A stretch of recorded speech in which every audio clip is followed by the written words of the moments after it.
All right, everyone. So we're continuing on with the progressive era once again. We're doing social reforms today. So we've done in the past political and economic reforms. Today we're going to focus on some things that the progressives were focused on and trying to improve society in different ways. Okay.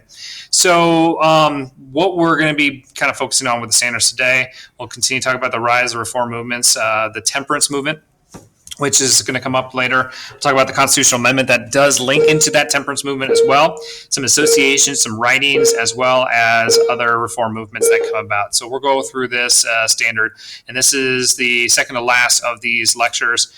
Next time we'll talk about the reforms movements or the progressive era, where they kind of failed, how they succeeded and how they failed. Okay.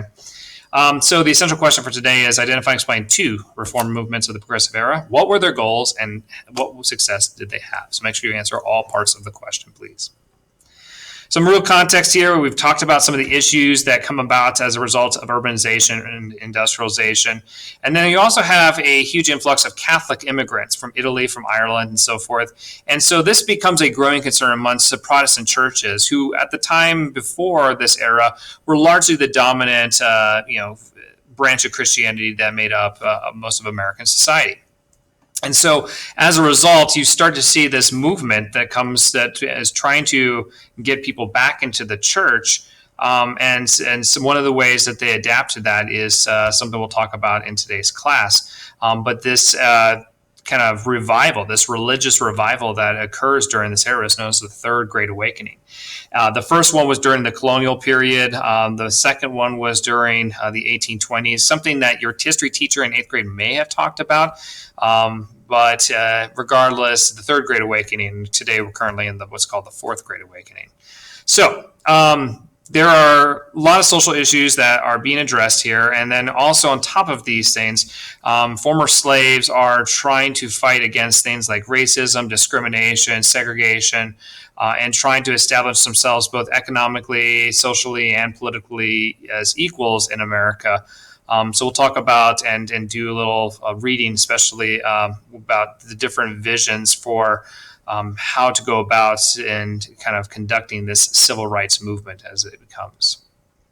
So the social gospel movement, and I'll just put my little gift there, just as a little humor, but the social gospel movement and the urban reforms are one way that we see progressives take on issues that are facing the country because of industrialization, urbanization. So, as I mentioned, many Protestants are leaving the church for some time, but as these issues come about, they are looking for ways to address them. And there are some progressive-minded ministers that are promoting this idea of social gospel, which basically means finding salvation through the works and good deeds of helping others and helping others with the problems that exist in our society. And so, this was one thing that they're pushing for, is that salvation through good deeds. They're looking at the life of Jesus Christ and saying, well, Jesus helped the poor and he hung out with people that were, not like savory characters in society. So, they look at his example and say, well, Jesus did this, we should do this too. And so they're going to take on issues like alcohol abuse, poverty, and some other social issues. So reflections of what you come about as a part of this social gospel movement. One is the Salvation Army. And seeing how we live here in Utah, the Salvation Army is kind of similar to what Deseret Industries does today as well. But the Salvation Army of them, they are going to create programs to help people fight against vices, help them get on their feet and so forth. But they're doing it with kind of a Christian message, so to say, that goes along with it. An example of that is that the Salvation Army, as they would dress up into uniforms that look like an army, or really more like a marching band, and they would go into the slums of these major cities, where poverty, where gambling, thievery, prostitution, where they existed, and they would come in with this giant band, and they would kind of get everyone's attention, and then they put these soapboxes down, which is pretty much where that term comes from, and they stand on them, and they would preach to the crowd, you can change your wicked ways, you can, give up the drink, you can give up the prostitution, and all those things that kind of were as they saw, the ills of society that was bringing everyone down. So they, were kind of an organization that did that. Today, they're mostly known. I mean, they still provide certain programs and so forth, but they're mostly known for like the shops that they run, which people take their old clothes and materials and drop it off at the Salvation Army, like the Deseret Industries, and they're resold, and the money that's used for them are helped to fund social programs and employment opportunities for people as well. So that's the Salvation Army. During that time, that comes about because of the social gospel movement, as does the YMCA, which is not just a catchy song or an annoying song, however you want to see it, but the YMCA is known as the Young Men's Christians Association. And it was another organization that comes about during the social gospel movement. It promotes lots of different things. One of them is the idea of Christian masculinity. That's why the YMCAs have gyms. They have like basketball courts and things like that, because they want people to have good lifestyle choices, which, exercise and taking care of oneself is part of that. The YMCA also creates like living spaces for people who are homeless, and other programs and so forth. So the YMCA was another organization that does come about during this time period as a result of the social gospel movement. You also start to see during this time some social reforms in terms of closing the red light districts. These are the areas of the city where gambling and prostitution was rampant and run heavily. They wanted to close those areas down and end what they called white slavery, which was basically prostitution, seeing how they saw women were basically forced into this lifestyle, and that essentially was slavery of a different type. And so that's something that the social reformers pushed for in the progressive era as well. Another thing that kind of ties indirectly or directly, however you want to argue it, to the social gospel movement is the settlement house movement. So settlement houses are basically people who are social reformers who look at what's going on in the cities, and they see that there are problems that have solutions to them. And one of the ways that they see a solution would be to help people help themselves. And so this whole movement kind of starts with Jane Addams in the Hull House in west side of Chicago, in which she would bring in immigrants to teach them how to manage life in an industrial urbanized world. So how to clean, how to cook, how to take care of their children. And so this whole education program and helping people so that they know how to manage life in the city and try to improve their lives themselves is kind of all part of this movement. And so they provide education, they provide healthcare opportunities for people who couldn't afford going to a hospital, childcare for women who wanted to be able to leave their kid at a place that was safe so they can go work if they needed to, employment resources to finding good paying jobs and so forth. So this whole settlement house movement wasn't just, didn't just end in Chicago with the Hull House and Jane Addams. It becomes a worldwide phenomenon, and you find settlement houses in the cities of Europe as well. It has such a large impact and such an important impact that Jane Addams herself would be awarded the Nobel Peace Prize in 1931, being the first woman to receive it. So that kind of gives you some sense, and she tended to focus especially on immigrants who came to America and helping them assimilate into American culture, into American way of life. Another organization that was heavily fortified by the ranks of women was the Women's Christian Temperance Union.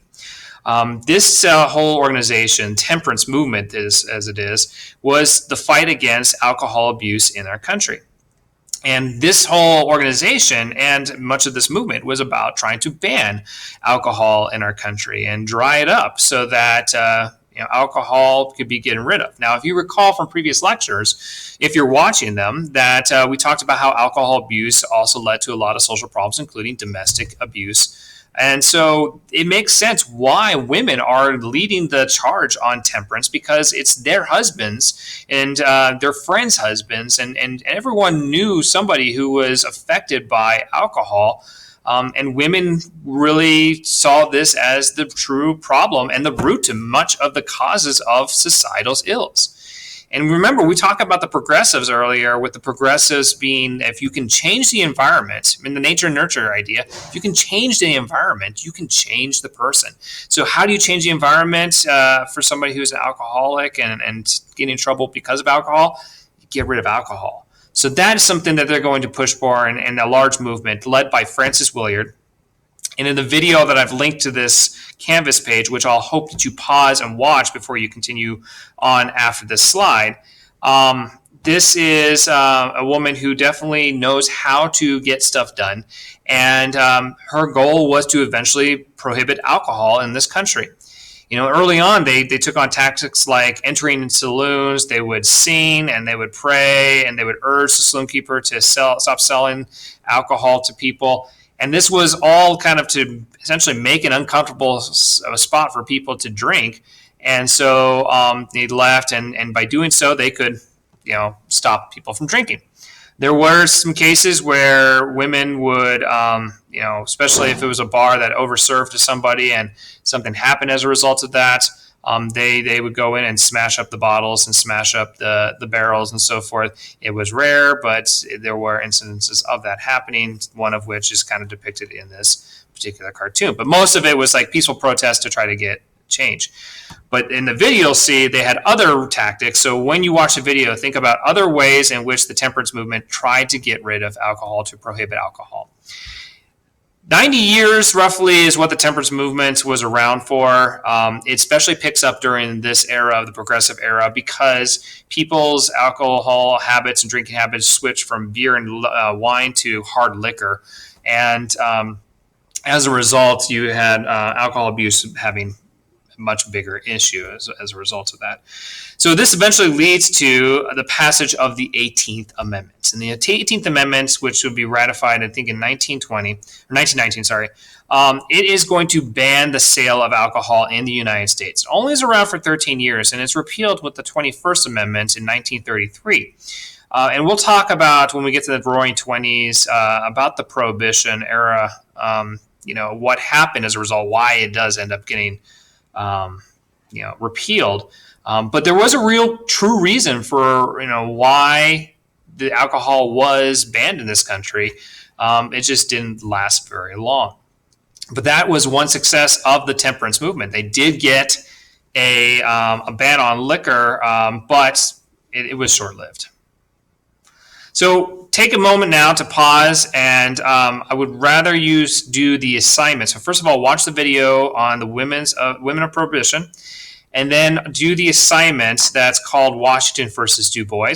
This will kind of help give you some background and information about two men who have different viewpoints of what African Americans need to do to try to get to equality in this country, and what their future looks like in this country. So pause now, do those assignments. When you're done, come back at this point in the video and pick it up.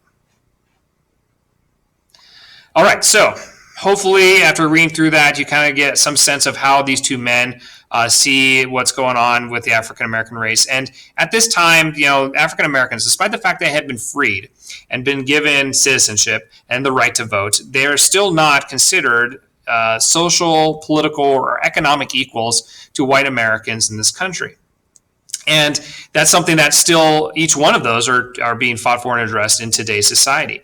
But this era, you have different leaders. I mean, every era has different leaders in terms of civil rights. These are two men that were kind of the leaders of the civil rights, early civil rights movements in America and for African Americans themselves. So they're dealing with, discrimination. That's pretty obvious at this point. They're also dealing with disenfranchisement.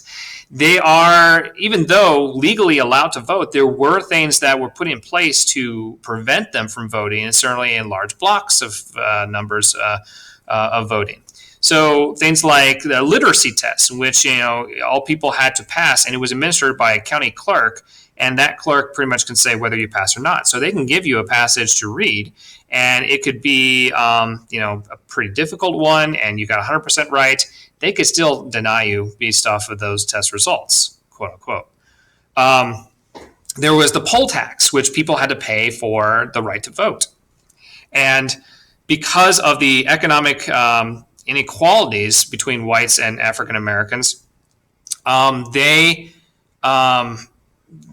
the African Americans were disenfranchised in this manner more so than white Americans were, because they couldn't afford to pay the taxes, the poll tax, or basically pay to vote.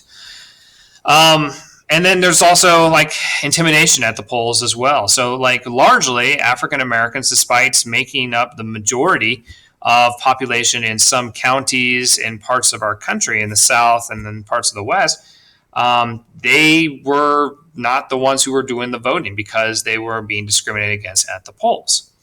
On top of that, segregation was something that was happening in our country, even more so than today. I mean, today is different kinds of segregation, but then there were laws that were passed in the wake of the Civil War that basically made it illegal for African Americans to hold certain jobs, to have same public spaces as whites. So the one example that most people remember or know is like there were separate bathrooms for blacks and whites in the American South because of these laws. And it doesn't stop there. It extends to schools, private businesses, and so forth. And so this is something that they're dealing with. The segregation is something that is making it difficult for African Americans to climb the social ladder because they don't have the same opportunities as white Americans did. The one court case I would remember and know is Plessy versus Ferguson. This was in 1896. It was ruled by the United States United States Supreme Court that there would be that even though the 14th Amendment says that all of citizens, and Africans included, African Americans are included, that citizens are equal under law, that segregation was legal because you could have separate facilities for Africans and Americans and whites, and at the same time have equal facilities at the same time, they equal under law. Now, we'll find out that doesn't actually happen as far as separate but equal, but that was the law of the land from 1896 to 1955, that segregation was legal. But as we kind of go through history, you'll see that separate was not equal, and that's why they end up overturning it. On top of that, lynchings were something that were happening more commonly than they were a common occurrence in the South and the West, and even in the North, you had lynchings. But this is when an African American was accused of a crime, rather than being put on trial, having evidence weighed, and being found guilty or not guilty by a jury of their peers.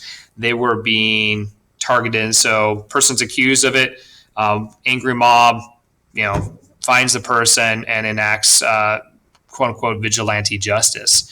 And they would string them up on trees and hang them. And this would end up becoming kind of like a carnival sideshow for people of the town who, came and got their picture taken with the hanging body and so forth. And I didn't want to show any pictures in class or in my PowerPoint, but it's pretty gruesome stuff. And this is things that African Americans are dealing with, just a few of the things that they're dealing with. And so what you end up having is new generations of black leaders that come with very different visions and of the future African Americans in the United States. So Booker T. Washington, kind of to generalize his kind of viewpoint, is that he believed that the true path to equality was through trying to gain equal economic stance in America to whites. And so he encourages this idea that over time, African Americans will be able to get to the same spot as whites, but they have to start somewhere. And so what he believes is start with vocational jobs. So things like metalworking, woodworking, jobs that would have fit really well in with the industrializing world. And so if they can go and gain respect through the hard work and effort that they put into, their jobs, that over time they would end up gaining the respect and friendship of the white Americans, and that would naturally eventually kind of turn into the political and social equalities that they also wanted to gain. And so That is Booker T. Washington's viewpoint. W.B. Du Bois was very critical of Booker T's because he basically is saying we're waiting for them to give us something that we should be fighting for to begin with. And so he wanted what he called the talented 10th, which he viewed all races have like 10% of their population are extremely intelligent, talented, and he wants to get them together to come up with strategies to fight for the equality rather than allow it to just come to them. So this leads to what becomes known as the Niagara movement. And so W.B. Du Bois in 1905 with other African American leaders of that talented 10th that he kind of refers to, he has them meet at Niagara Falls, which on the Canadian side, because the American side wouldn't give them the hotels or allow them to stay at the hotels that they would need to have this conference, this organization. So they meet together and they put together this essentially a plan or principles of what things need to happen in this country in order for African Americans to be considered equals to white Americans. So they are calling for full voting rights. They're calling for an end to segregation. They want equal treatment in the justice system. Something that, if you watch the news at all this summer, is something still people are calling for. Based off of what happens, and continues to happen in this country as far as equal treatment under the justice system. And I'm not here to push any political agenda or points on that, but the discussions are still being had of what that looks like and how to gain it. Equal opportunities in education, jobs, healthcare, military service, all these things is what they're fighting, pushing for. And this ends up becoming kind of the basis of the civil rights movement. In 1908, there's this race riot in which African Americans were targeted by white angry mobs. Some were killed, many lose their property and so forth. And this happened in Springfield, Illinois. This is the birthplace of Abraham Lincoln, the great emancipator. And so it really is an eye-opening that there is still a lot of progress to be made for African Americans in the United States, despite the fact that they were freed from slavery. There truly was not an equal stance within American society. And so they ended up having a meeting, and sympathetic supporters in support of this end up leading to the creation of what we call the National Association for the Advancement of Colored People, simply referred to typically as the NAACP. This becomes one of the most important organizations in the fight for civil rights over the course of the next few decades, all the way till today, honestly. The NAACP still exists today and still is pushing for some of these same principles that were established in Niagara Falls in 1905. And just to kind of fast forward and talk briefly, when separate but equal, when that case was overturned by the Supreme Court in 1955, it was an NAACP lawyer, Thurgood Marshall, who was arguing the case that separate was not equal. So, they play a humongous role in civil rights movement in the coming decades. So that's where it starts. That's where the roots of this is. It's in the progressive era. And it's mostly African Americans, very few whites that are helping push for these social, civil, and political rights. So this is our central question. Make sure you answer in Canvas and submit them. If you have any questions, please feel free to reach out. Just know that we are going to quiz on this stuff before the end of the term. If you are in the A Day, we're going to be doing it on Monday, the 19th, and then on Friday, or depends on how things go, for B Days. It's either going to be on Friday, the 16th, or Tuesday, the 20th. We will quiz on this material, so make sure you've learned it. Anyway, that's it from Mr. Henry's classroom. I'll see you all later.